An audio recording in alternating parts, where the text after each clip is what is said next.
Very warm welcome on board INS Saryu. We are pleased to have you on the most spirited ship of Andaman and Nicobar Command. 1727 meters. Very good. Surface trap, contact on bearing 0107 miles, heading 354, 14 knots. Good morning, Team Saryu. The words that greet us every morning for more than a week.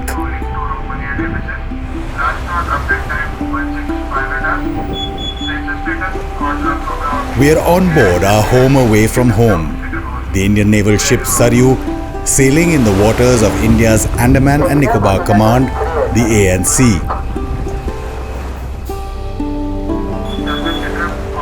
We've woken early to get a glimpse of Barren Island, India's only active volcano.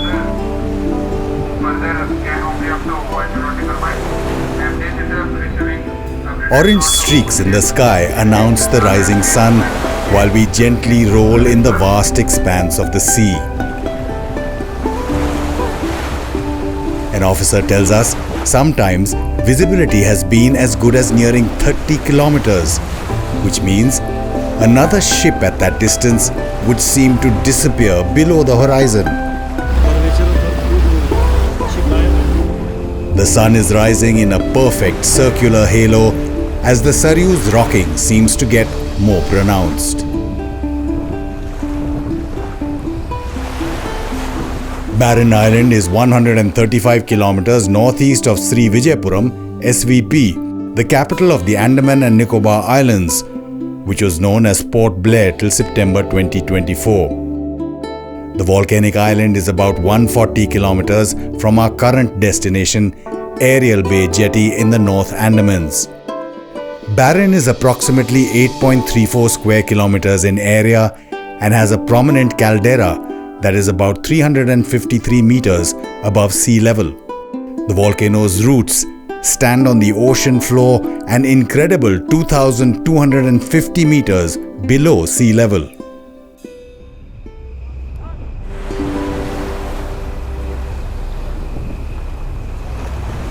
From a distance, what seems like clouds above the summit turns out to be what looks like volcanic smoke, ash and gas.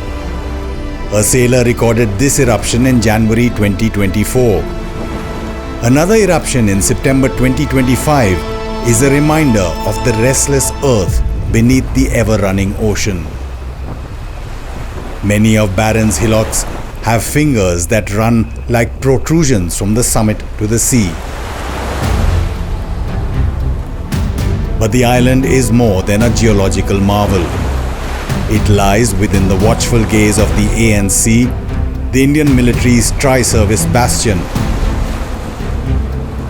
No humans live on Barren and entry is strictly restricted in this protected area. Yet life thrives. It is said that even feral goats, descendants of the colonial era, navigate the jagged terrain, feeding on the salt-tolerant, thick vegetation. Grateful for this once-in-a-lifetime view, we sail around the silhouetted island. and head back on our course in a sea shimmering with a language of its own.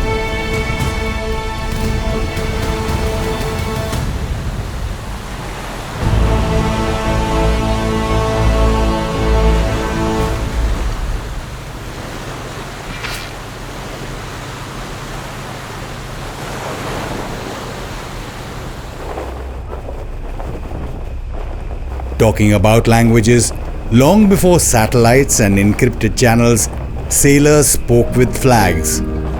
Semaphore, an art of arms and angles, still talks across naval decks, a legacy of precision and discipline.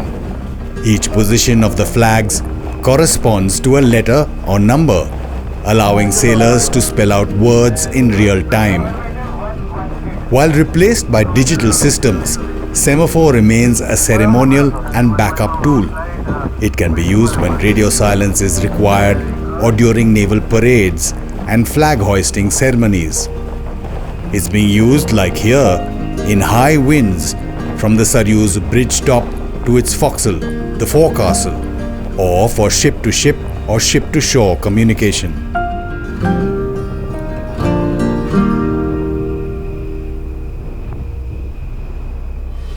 We've seen many a shore sailing on the Saryu.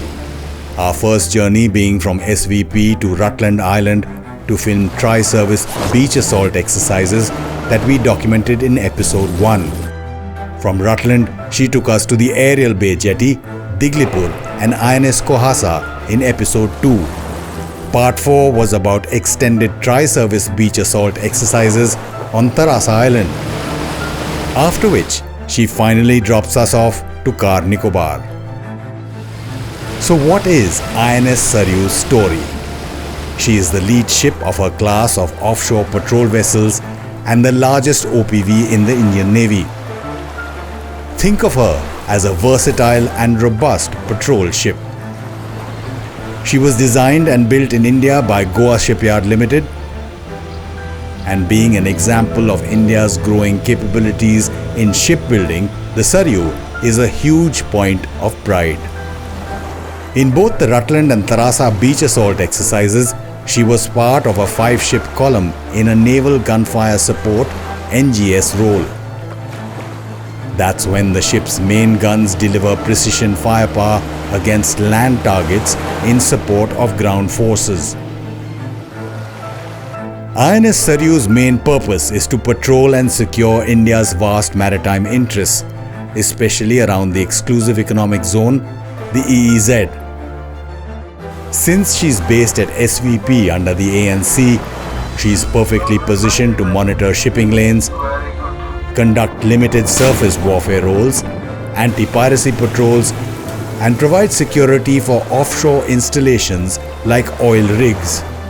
Basically, her job is to keep these waters safe and secure, ensuring no one messes with India's maritime sovereignty.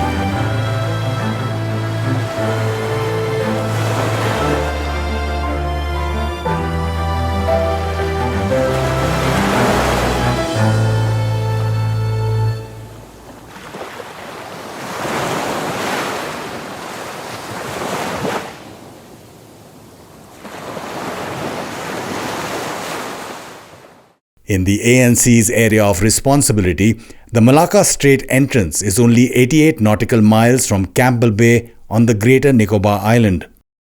In fact, India now has Singapore's backing for its interest in joining the Malacca Straits Patrol, the MSP. This was secured during a meeting between Prime Minister Narendra Modi and Singapore's Prime Minister Lawrence Wong in September 2025. The MSP was launched in 2004 by Indonesia, Malaysia and Singapore. Thailand joined later. The Straits of Malacca and Singapore are vital and strategic corridors in global trade. Nearly half of the world's annual seaborne trade tonnage and 70% of Asia's oil imports transit through these waters. China relies on maritime routes that transit the South China Sea and the Strait of Malacca for most of its hydrocarbon deliveries. About 63% of oil imports and 41% of its total natural gas imports.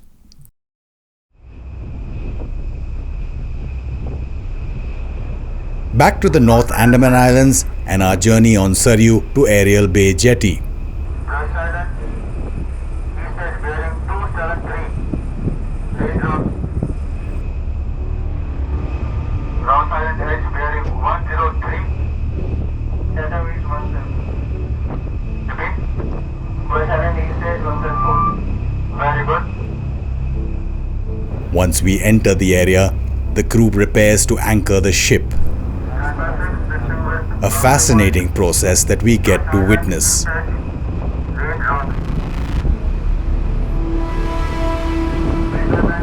Anchoring the INS Saryu is a precise, coordinated ballet of seamanship, engineering and communication executed with the kind of discipline that defines the Indian Navy.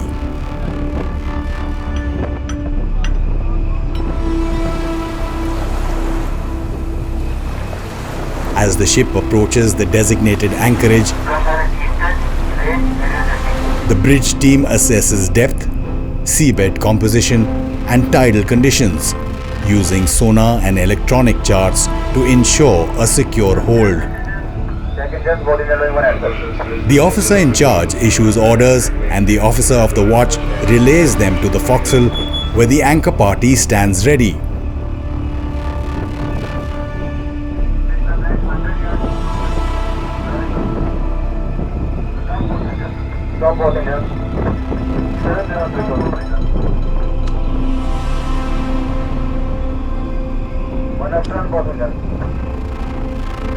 At the bow, sailors in protective gear are positioned around the capstan, the mechanical heart of the anchoring system. The islands around are visible in the near distance through the Saryu's bull ring. The sailors are sprayed with fine sea water as they ready to stop the ship. The anchor chain is initially carefully let out, link by link, until it is suspended just above the waterline. 2 starboard. Stop starboard. 10 seconds. 15 seconds. 20 seconds. 25 seconds. 30 seconds. 35 seconds. With a final command, the anchor is let go. The chain rattles out in controlled bursts. Its tension is monitored closely to avoid fouling or dragging.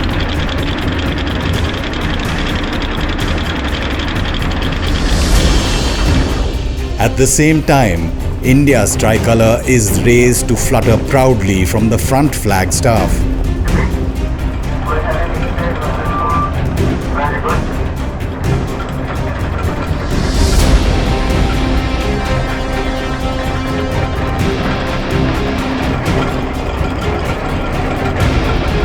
Once the anchor bites into the seabed, often sand or coral in the Andaman waters, the ship's engines are gently reversed to lay the cable.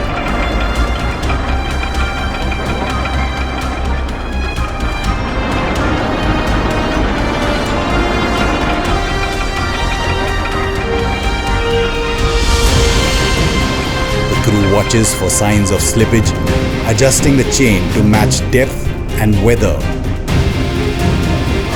What's evident on INS Saryu is that anchoring isn't just a mechanical task, it's a ritual of readiness.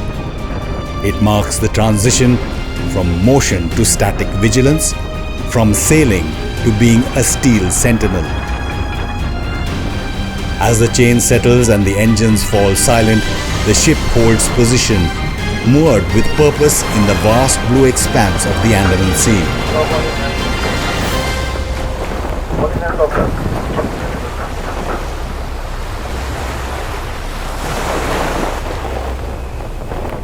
Once anchored, on the helo deck, a colours ceremony is being conducted.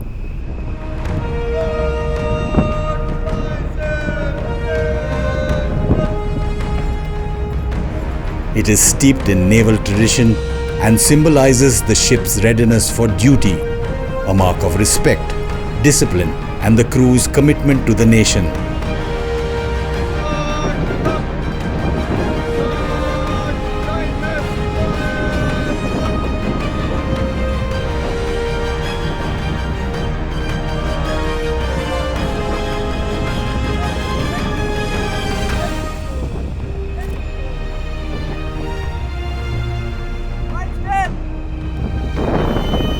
The raising of the flag is a poignant moment of collective pride. It's more than just a ceremony. It's a statement, a periodic renewal of the vow to protect and serve.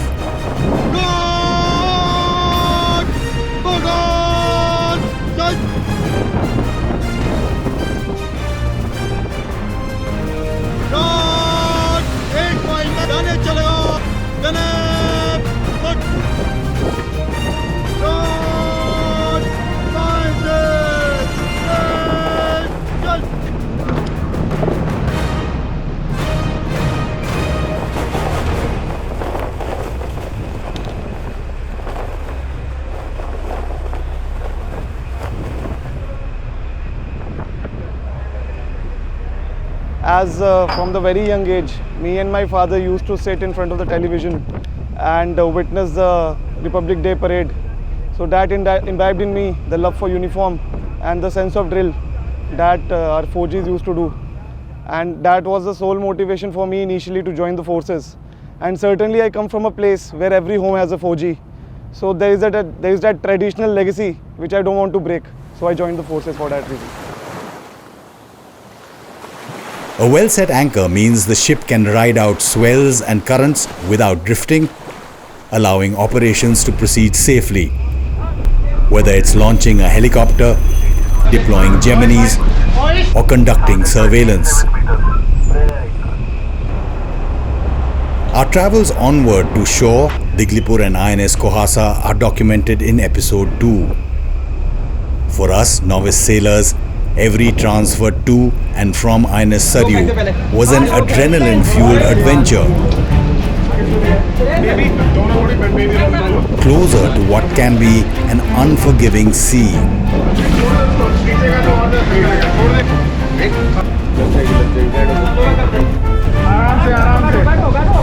Disembarking and embarking from INS Saryu's quarterdeck to and from nimble smaller vessels like LCAs, FICs, Geminis and tugs was a terrifying dance of timing and trust. One wrong move, one missed lurch of the waves, and we could have been at the mercy of the vast, unforgiving ocean. That didn't happen because of the experience of the Saryu's crew.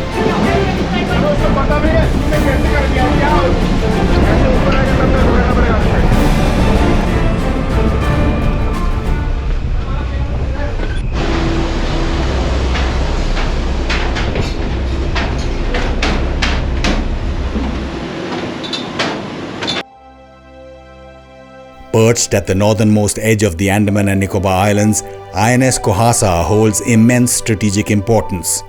It stands watch over a vast expanse of India's EEZ, just a stone's throw from Myanmar's Coco Islands.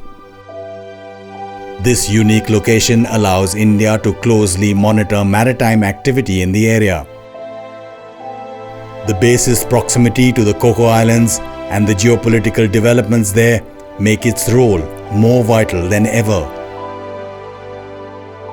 The Andaman and Nicobar Islands are not just a strategic outpost, they are the keys to a global crossroads. The waters surrounding INS Kohassa command the very lifeblood of global trade, the crucial 6 and 10-degree channels. Every year, more than 60,000 commercial vessels carrying the world's commerce and energy pass through these narrow passages to and from the Malacca Strait. This makes INS Kohassa more than just a naval base. It's the silent guardian of a global artery. In a world where a single choke point can cripple entire economies, the relentless surveillance and security provided from this remote outpost are not just important, they are an absolute necessity.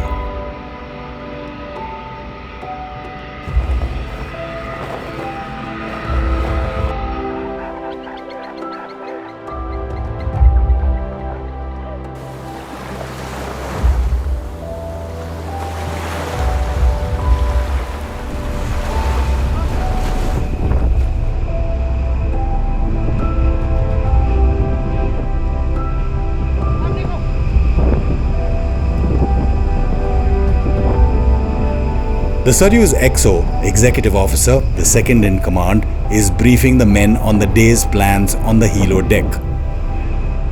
Life at sea is unique, challenging, and the job of executive officer. The second in command of the ship is the most satisfying. I am the principal warfare officer responsible for the fighting efficiency of this warship. The ship has a varied array of weapons, sensors, communication sets, electronic warfare equipment, and as the principal warfare officer, it's my prime job to bring the necessary synergy between all these complex equipment run by few of the most highly motivated and charged up men.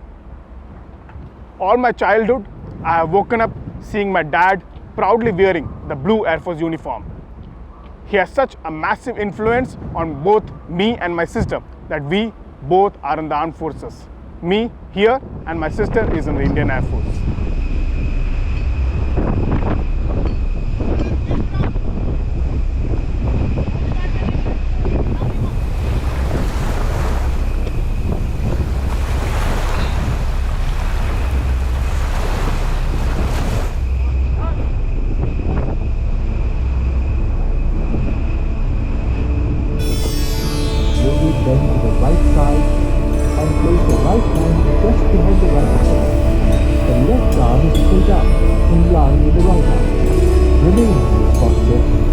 For those men on board INS Saryu, the ancient practice of yoga has been integrated into the daily routine, serving as a vital component of the crew's physical and mental well-being.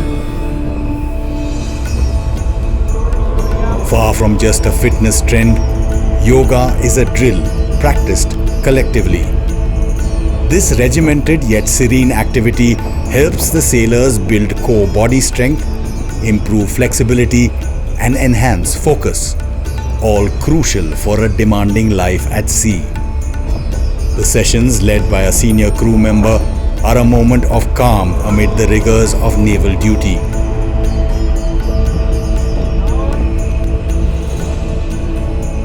They promote a sense of discipline and camaraderie, creating a shared experience that strengthens the bond among the crew. Beyond the obvious physical benefits, yoga helps in stress management and improves mental clarity,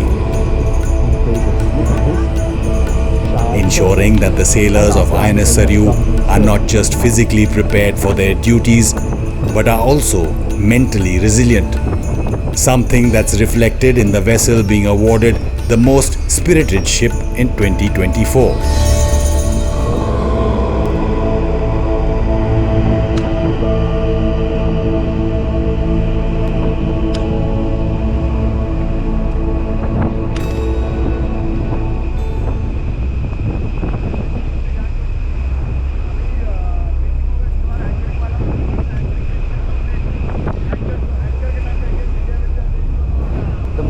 Spirited ship. Actually, over the year, all the ships are observed, they are graded, they are marked for their performance, the resolve and the spirit that they show during various operations. How keenly have they in the taskings that are assigned to them. So a bow-spirited ship is the one which has shown the maximum enthusiasm, maximum energy and maximum go-getter attitude in the year that has gone by. So that's what reflects the spirit and the enthusiasm of my ship.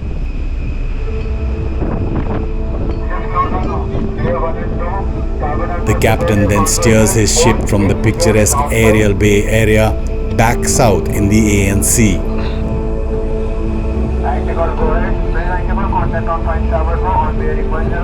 As the Saryu charts her course, she and her crew are a reminder. The ocean is watched, and the watch is eternal. From the windswept expanse of the decks, we see the nearby islands and sandbars again. And breathe in the sun and the sea's salts, where the horizon is an unbroken line. Last not update time 165 radar. Sensor status, course alpha grounding. AI safety landing. ASM job, center hold. Very welcome.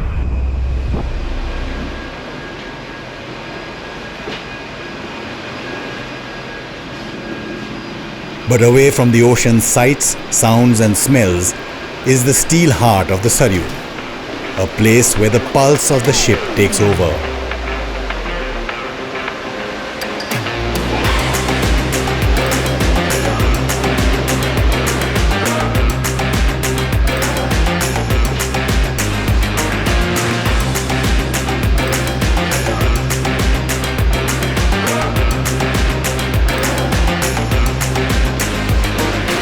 Here in the ship's belly, in the compact quarters where duty never sleeps, where rest is vital but brief, the daily life of a sailor unfolds. Precise, relentless, and unseen.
Ever wondered how a daily chore like laundry is done on board?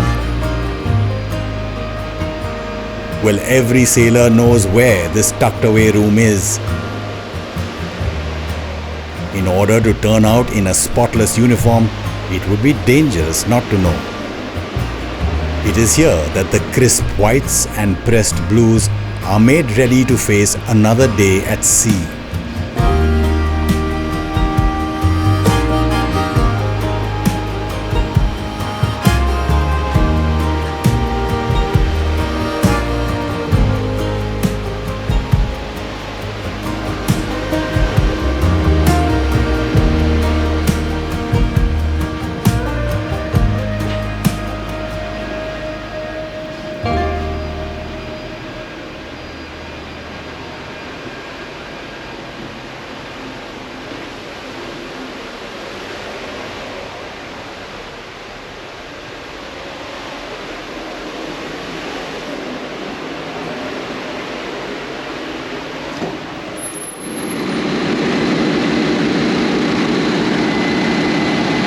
The beating heart of the INS Saryu consists of two diesel engines, one of the largest of their type in the Indian Navy. They are central to reach speeds in excess of 25 knots. These high-performance engines with about 15,000 kilowatts of thrust offer unmatched endurance, allowing the ship to patrol continuously for up to 2 months without refueling and sail to ranges of 6,000 nautical miles. That's approximately 11,000 kilometers at an economic speed. Within the steel confines of Saryu's engine room, the symphony of machinery never ceases. A labyrinth of pipes, pumps and winding cables, each partnering in an untiring concert, punctuated by the relentless beat of the engines.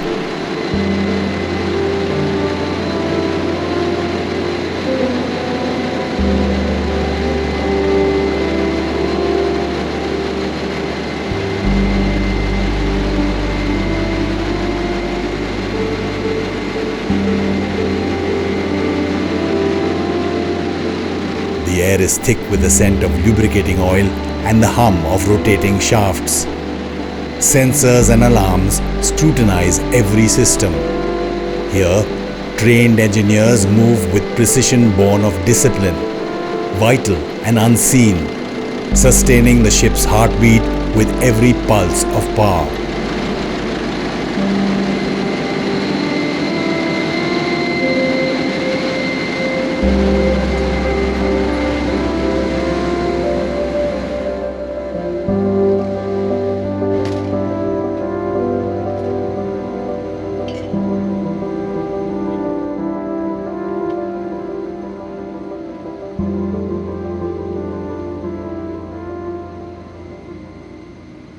As a chief of the watch मेरा काम है कि machinery compartment में जो भी machineries चल रही हैं उन्हें मॉनिटर करना और यह सुनिश्चित करना कि सभी मशीनरी जैसे कि मेन इंजन सही रूप से काम कर रहे हैं या नहीं कर रहे हैं।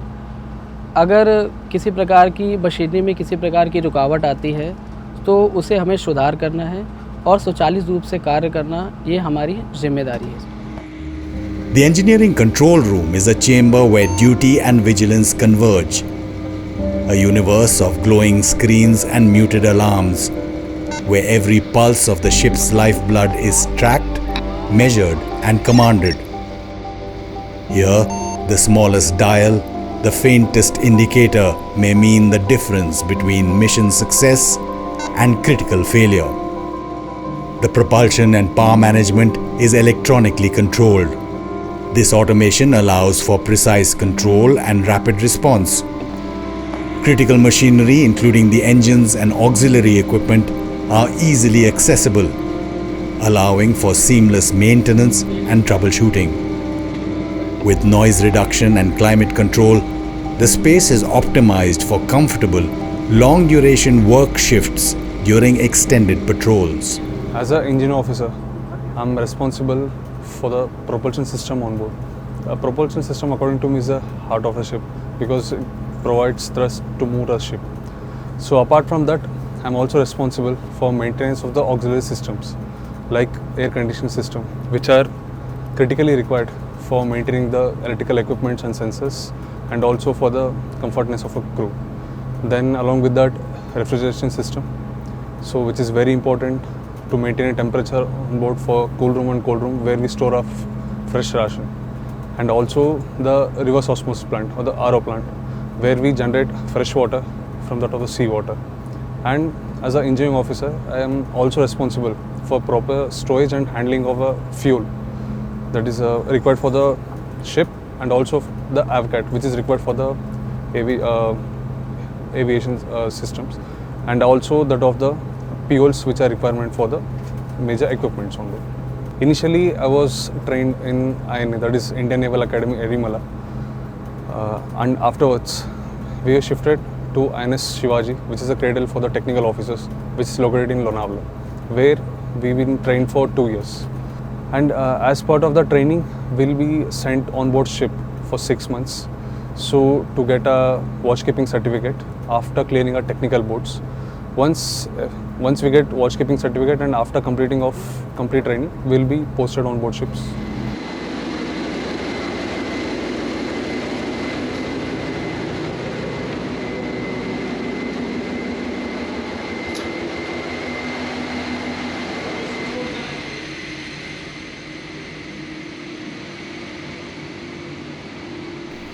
As crucial as the engine room is the ship's galley.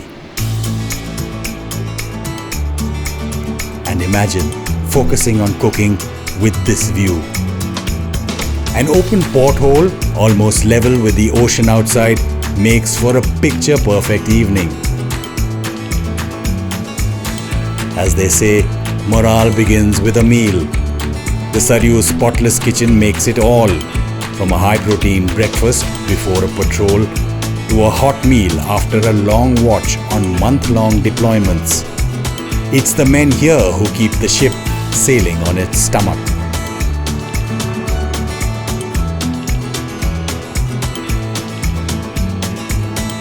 From dal to anda curry, sabzi and chapatis, it's the galley that sustains endurance and efficiency with more than 300 meals a day.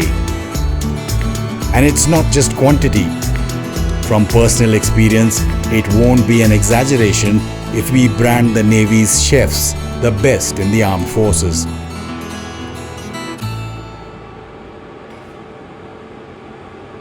We leave this room with a view to head back to the helo deck. We are told the crew is whipping up quite an appetite there. The helo deck of INS Saryu is being transformed. From a launch pad for a helicopter to a playground for the crew. Here under the evening light, sailors trade boots for sneakers, rifles for rackets.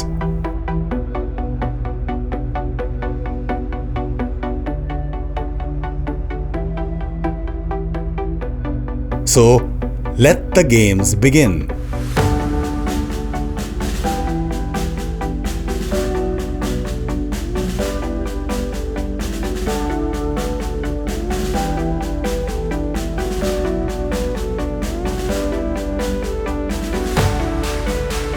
Have you ever wondered how to play a set of volleyball on the virtually open deck of a sailing ship? Well, here's how.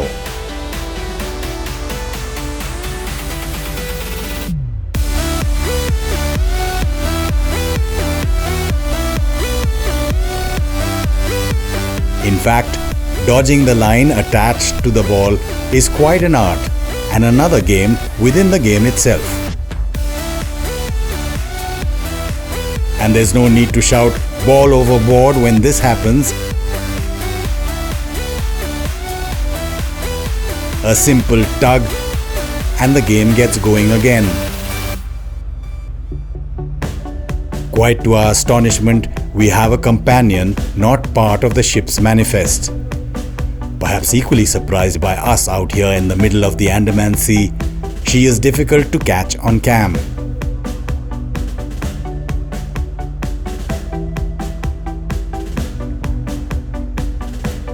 Gym equipment warms up those who are waiting for their chance.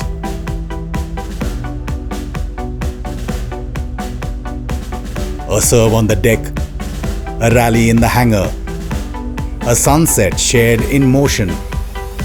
On long deployments where the horizon never changes and the silence of the sea grows heavy, sport becomes sanctuary, a place where rank dissolves and laughter takes over.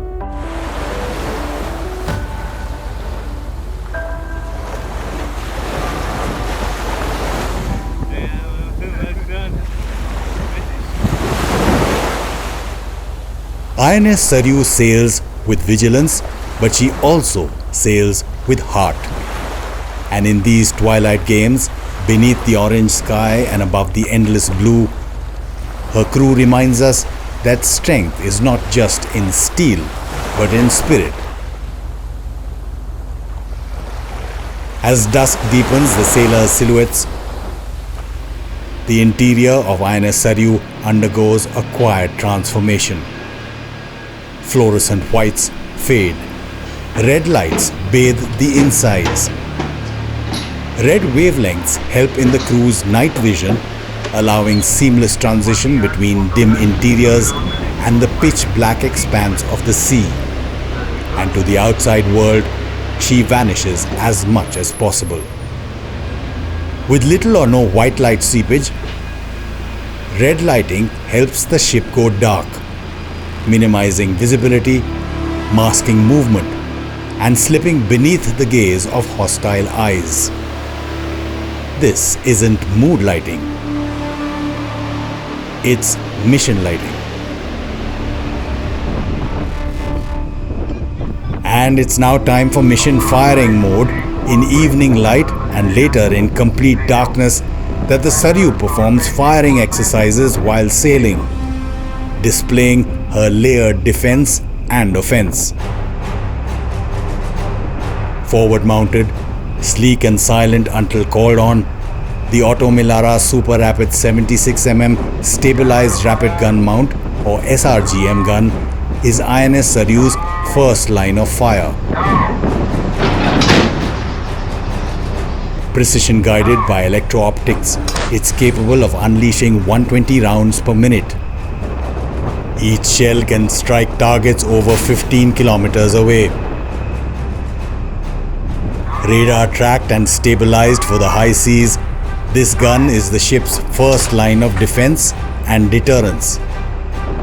The SRGM is linked to the ship's fire control radar and electro-optical systems, allowing for automated tracking and engagement. Surface threat, shore threat, aerial menace, this gun answers all. The Saryu was also part of a flotilla formation when this gun would have been used in what's called naval gunfire support in beaching exercises off Rutland and Tarasa Islands in our earlier episodes.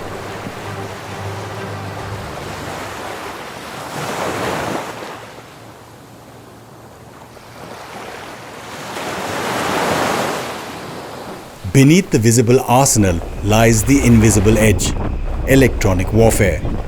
Integrated with advanced EW systems, the Saryu can intercept, classify, and jam hostile radar signatures.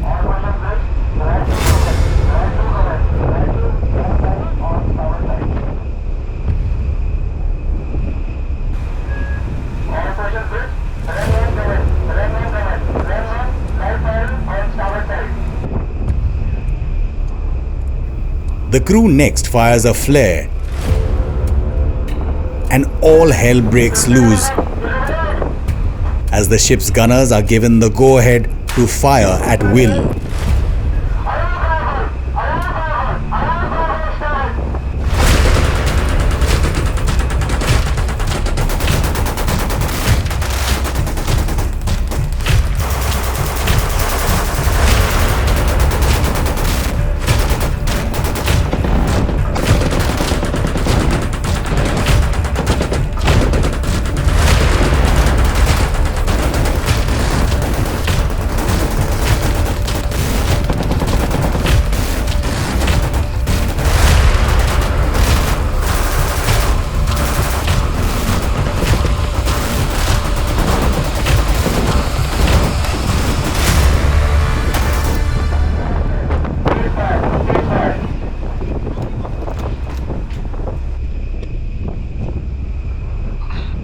Flanking the Saryu superstructure are twin 30mm AK-630 Sea-Whiz close-in weapon system turrets. These Russian-origin rotary cannons spin at 5,000 rounds per minute, creating a wall of steel against incoming drones, missiles and aircraft. Managed by electro-optical fire control systems, they react faster than the human eye and are designed to intercept threats even in the final seconds before impact. Their firing is extremely difficult to capture in the dark, as our cameras have too little time to focus in the instantly changing light. Slow motion filming shows the split-second dramatic effect during night firing. It's a point defense system designed to detect, track and destroy incoming threats, especially anti-ship missiles and aircraft that have penetrated longer range defenses. The ship's machine guns are used for close quarter engagements. मेरा इस ship में ये role है कि मैं medium range gun fire करता हूँ। मैं इससे टारगेट को हिट करता हूँ शिप के सेंसर के द्वारा, जिससे कि ordnance is always delivered on target. ये बताएंगे, अब एडम चौधरी हो, Yes, sir. बड़ा यूनिक सा नाम है आपका, ये वजह क्या है इसका? सर मेरे जो पापा थे वो ऑस्ट्रेलियन क्रिकेट टीम के बहुत बड़े फ़ैन थे, इसलिए उन्होंने हम दोनों भाइयों का नाम, मेरे भाई का भी नाम ऐसा ही है कुछ, तो उन्होंने ऑस्ट्रेलियन क्रिकेटर के नाम पर रखा है एडम गिलक्रिस्ट और माइकल वेबर, इसलिए मेरा नाम एडम है और मेरे भाई का नाम माइकल है।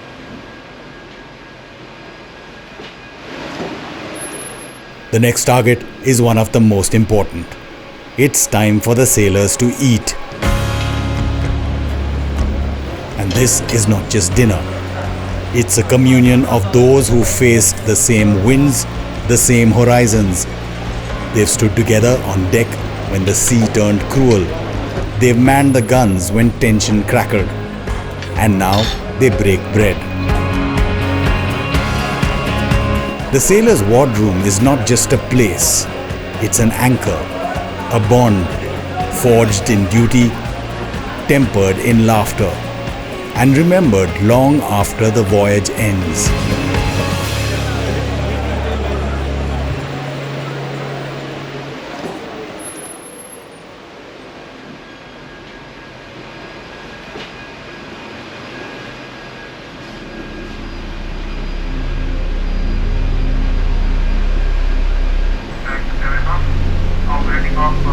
The Saryu sails with one motto, ever ready for combat in every domain. As her crest proudly states, she is a sentinel that rewrites the rules of engagement, the ship that breaks every Chakravyuh.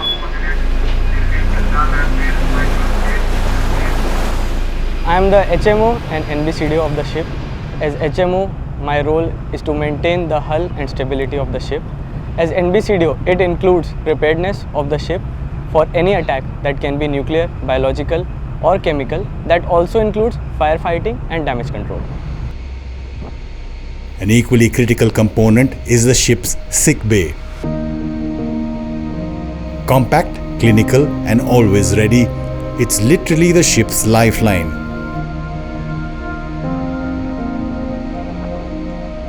The bay is equipped for emergencies, minor surgeries and isolation protocols.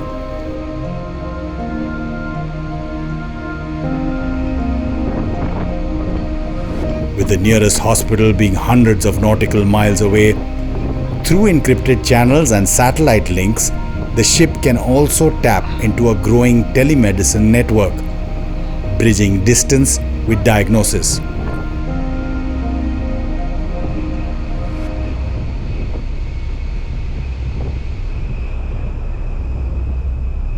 On the bridge, navigation is a symphony of precision. Every bearing, every heading is calculated with the calm of seasoned mariners and the edge of modern warfare. But it is not just steel and circuitry that guides INS Saryu. It is the crew, 8 officers and over 100 sailors who breathe life into her mission. They navigate not just waters, but through geopolitics as well. So how is the Saryu steered through the winds and waves?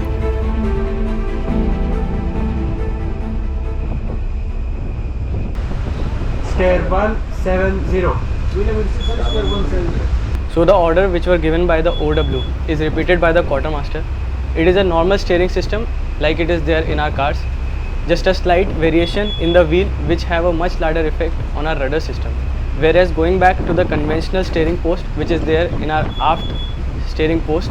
So what we saw above was our electro-hydraulic steering system.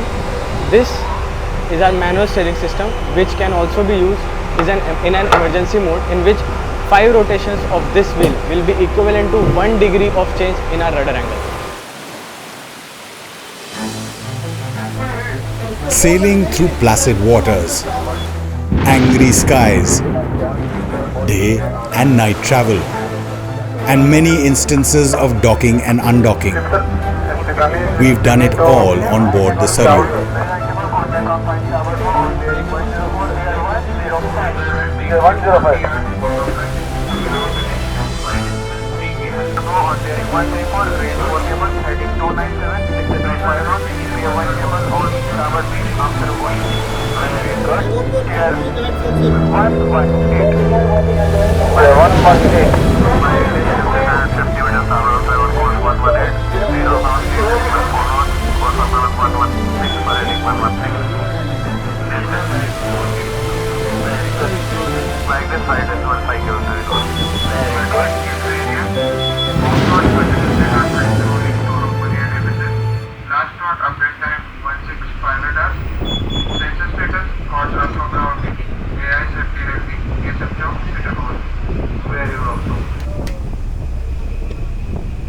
The Bada Khana or open night is a much waited for event.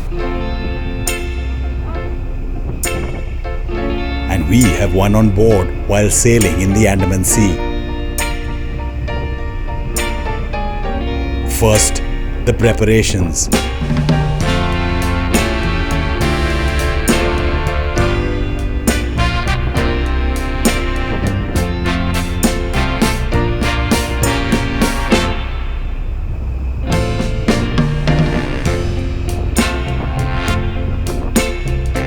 Then the open night dinner under the open sky.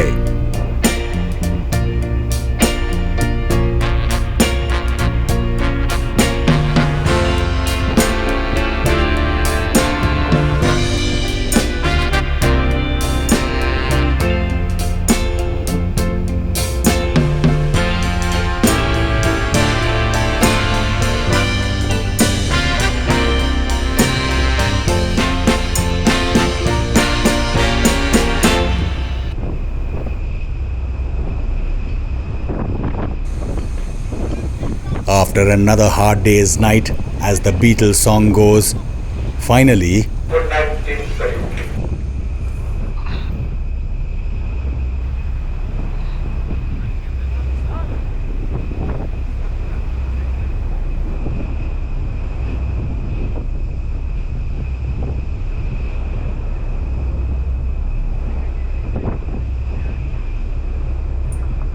our last day on Saryu is sailing to Nicobar Island. We've travelled from SVP to Rutland Island, then to Ariel Bay, Diglipur and INS Kohassa, southwards to Tarasa Island, and finally we are heading towards Karnik.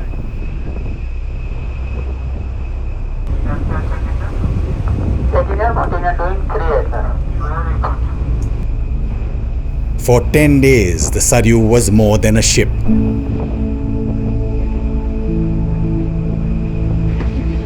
It was our home.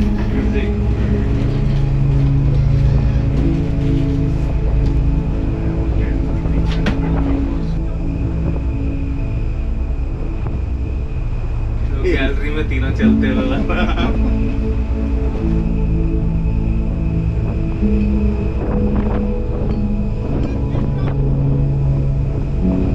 The sailors, once strangers, are now the kind but firm faces of a family we found at sea.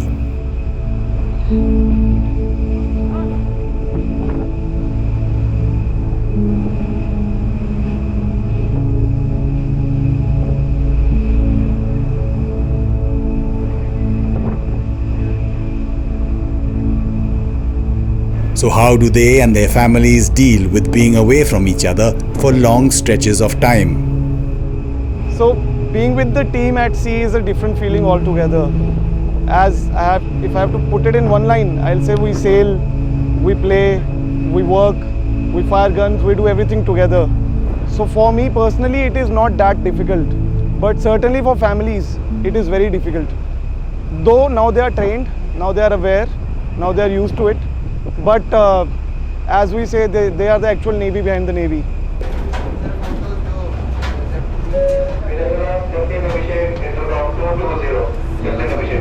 Thank you, sir.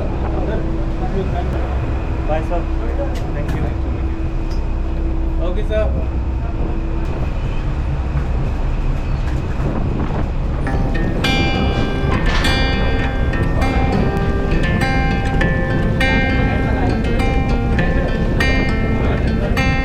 Our last disembarkation from Saryu is onto a tug.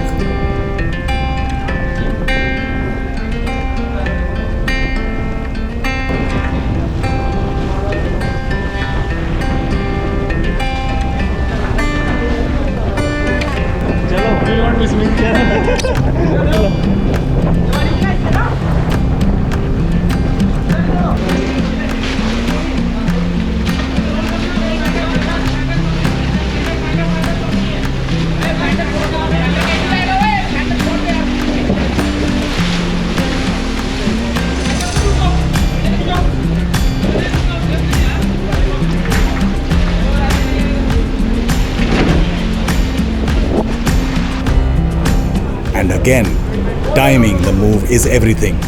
There's always danger as the two ships come together on the high seas.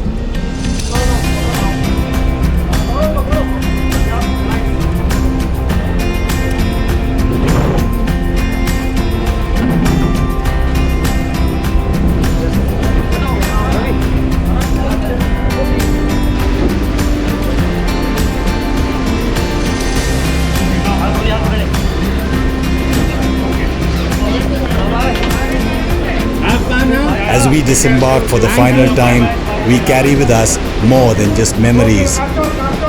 We carry shared sunrises, the laughter and jokes that only come from sailing together, and the experience of somehow earning our sea legs.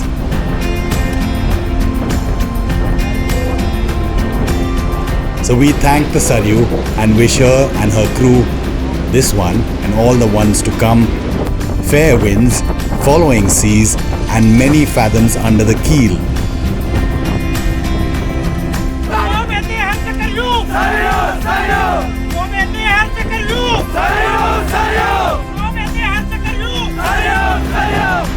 And that's until the next time our paths cross again.